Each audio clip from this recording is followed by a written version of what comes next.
entramos em 2 Samuel e vou aqui fazer um resumo do que nós vamos ver nessa história e do que estava acontecendo. O contexto aí, ó, espiritual, né, o social. O que estava acontecendo nesse livro, no começo de 2 Samuel? Então, nós vamos falar a respeito de Davi. E se a gente fosse colocar assim um título, seria de fugitivo a rei. Porque Davi foi assim, né? Então, nós vamos entrar nesse contexto. Bom, vamos começar primeiro com quem era Saul, né? E o que ele representava em 2 Samuel. Saul, ele foi o primeiro rei de Israel. Mas ele já foi eleito, já foi levantado como rei debaixo de um erro. Por quê, gente? Porque o povo, ele pedia um rei, porque ele não queria mais ser governado diretamente por Deus. Lembra aquela história da mãe que, ó, você não é como todo mundo? Deus também fala a respeito disso com Israel, mas mesmo assim, mesmo avisando, ele permite, porque o povo continuava pedindo isso para Deus. Bom, Saul era tudo que o povo queria por fora. Então ele era bonito, ele era alto, ele era imponente. Então ele era visto de longe, né? Mas o problema é que por dentro ele era inseguro, né? Ele era ansioso, ele era cheio de medos. Então era o contrário do que as pessoas pensavam e do que ele mostrava, né? E isso acabou destruindo o seu reinado. Então, por exemplo, tiveram alguns erros que custaram o trono de Saul. Por exemplo, ele ofereceu um sacrifício que só o sacerdote podia oferecer. Por quê? Porque ele ficou ansioso esperando Samuel e achou que seria melhor ele mesmo fazer o sacrifício. Está lá em 1 Samuel 13. Bom, depois de outra coisa, depois de uma batalha contra os amalequitas, Deus mandou destruir tudo. Mas Saul obedece assim em parte, igual a gente faz de vez em quando. Então ele poupou o rei inimigo e as melhores coisas que eles tinham. E ainda tentou justificar, né, dizendo que era para sacrificar a Deus. Muitas vezes a gente faz isso também, né? Faz do nosso jeito, não obedece integralmente. E aí a gente pega e ainda justifica. Não, olha, eu tô fazendo isso para oferecer para Deus. Foi o que Saul fez.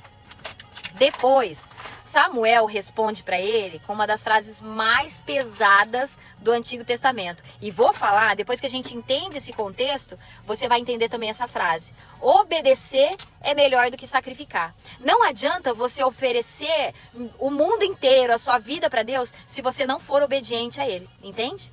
Então esse é o contexto dessa frase, desse versículo dito por Samuel a respeito de Saul.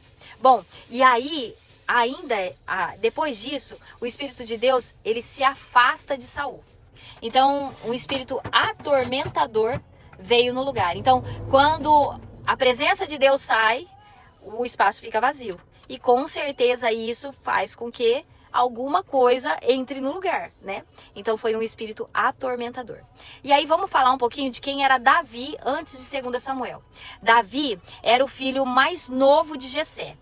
Ele era tão assim, ó, irrelevante, que quando Samuel foi para casa, né, de Jessé, ungir o novo rei, porque o Espírito o levou até lá e deu a certeza de que o próximo rei estaria naquele lugar, ele nem foi lembrado pelo pai. Ele estava no campo cuidando das ovelhas. Ele literalmente foi esquecido até pela família dele.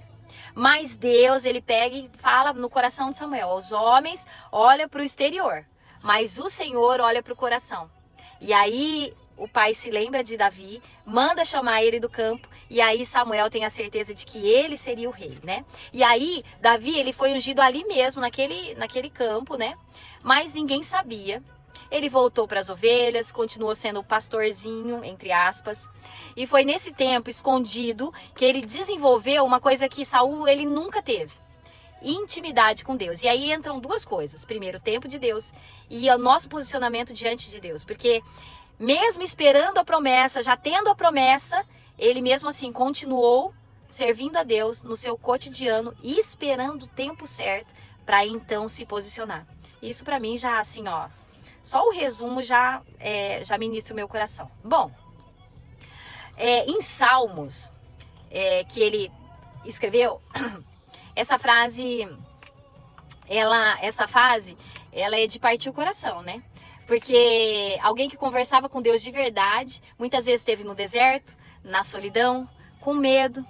E ao mesmo tempo de tudo isso, fé, solidão, medo, ele também tinha, aliás, na realidade, mesmo no deserto, mesmo na solidão e mesmo com medo, ele ainda assim tinha fé. Então, tudo andava junto. As inseguranças, mas também a fé. Você se identifica? Pois é.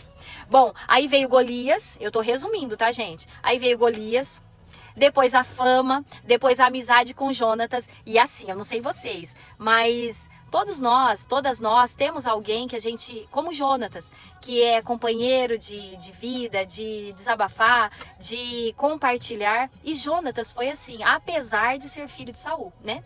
Então, Jonatas, ele depois da amizade com Jonatas, ele vai para servir na corte de Saul. Eu estou falando de Davi, tá? E então Saul começa a perceber que o povo amava Davi mais do que ele.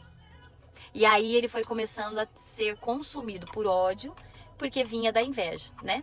E aí Davi precisou até fugir por conta de tudo isso, por conta da insegurança de Saul, né? E passou anos fugindo. Então, por anos, Davi viveu como um fugitivo. Saul tentou matar ele várias vezes. E Davi fugia para cavernas, para deserto. Chegou até fingir que era louco entre os filisteus para poder sobreviver.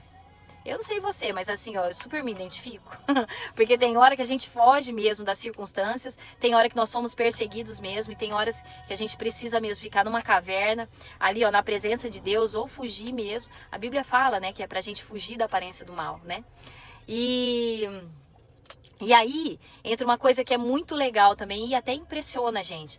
2 vezes, Davi, ele teve Saul na mão e não matou. 2 vezes. Né? Uma vez Saul entrou numa caverna sem saber que Davi estava lá. E Davi, ele cortou até um pedaço do manto dele. E depois ficou o coração pesado até por ter feito isso. E disse até para os seus homens: o Senhor me livre de fazer tal coisa contra o meu Senhor, ungido do Senhor. Por quê, gente? Porque ele conhecia, ele sabia que ainda não era o tempo de Deus. E que ele podia confiar, porque a hora que fosse para ser, é assim, ó, ungido rei, levantado, ungido ele já era, né? Levantado como rei, ele teria essa certeza no coração. A Bíblia fala que Deus faz queimar, né, o desejo no nosso coração. Bom, Davi, ele entendia uma coisa que muita gente não entende. Você não precisa se vingar para chegar onde Deus prometeu. Você não precisa fazer nada. O que é seu vai acontecer. Então, quem te colocou lá vai te tirar.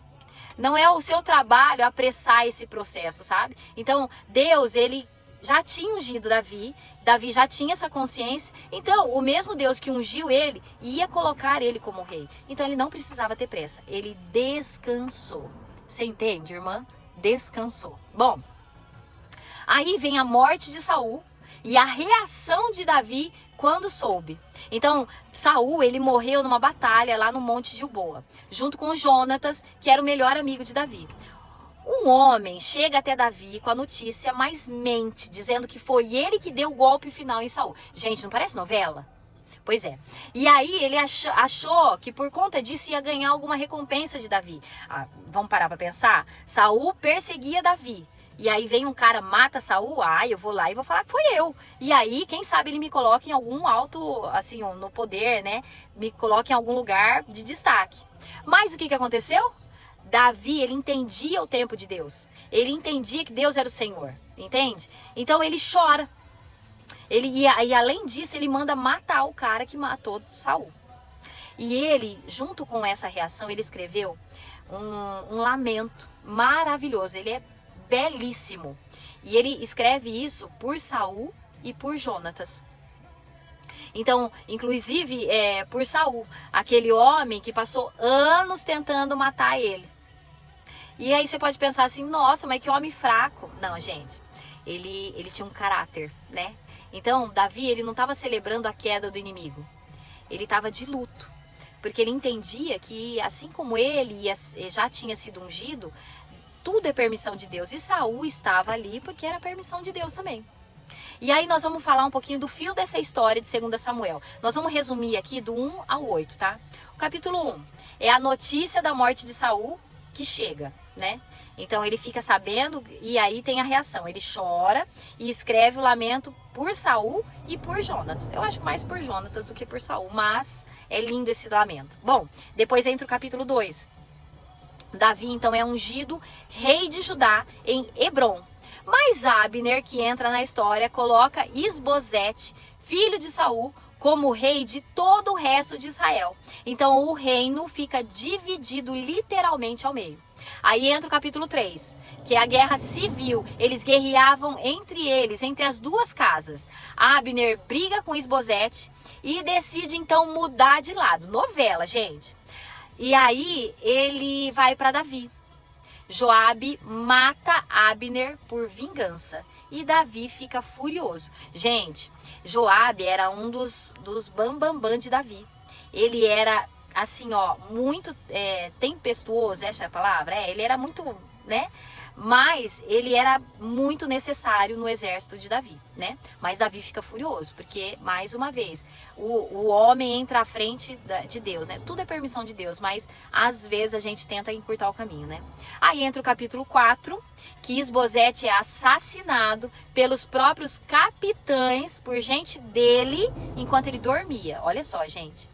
E Davi manda executar os assassinos. Ai, Davi, homem segundo o coração de Deus? Mas a própria Bíblia também fala que Davi tinha sangue nas mãos.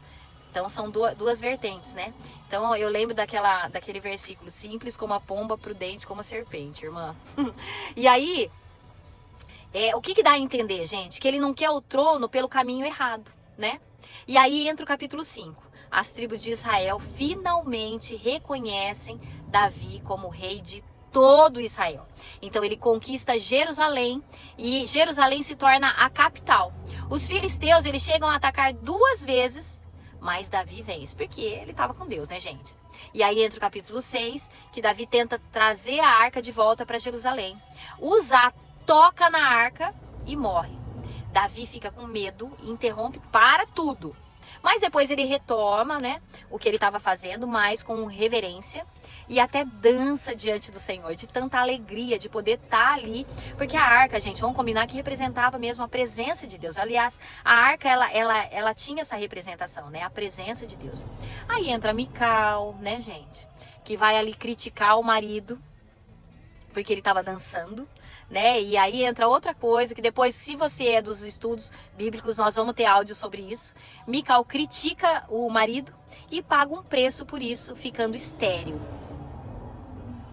Então a mulher que critica o marido e um marido que tem um coração que está em Deus pode sofrer consequências. Ai, mas por quê? Porque é assim, gente, a semente que ela plantou, ela colheu, entende? Aí entra o capítulo 7, o capítulo mais importante de todos para mim, porque Davi quer construir uma casa para Deus.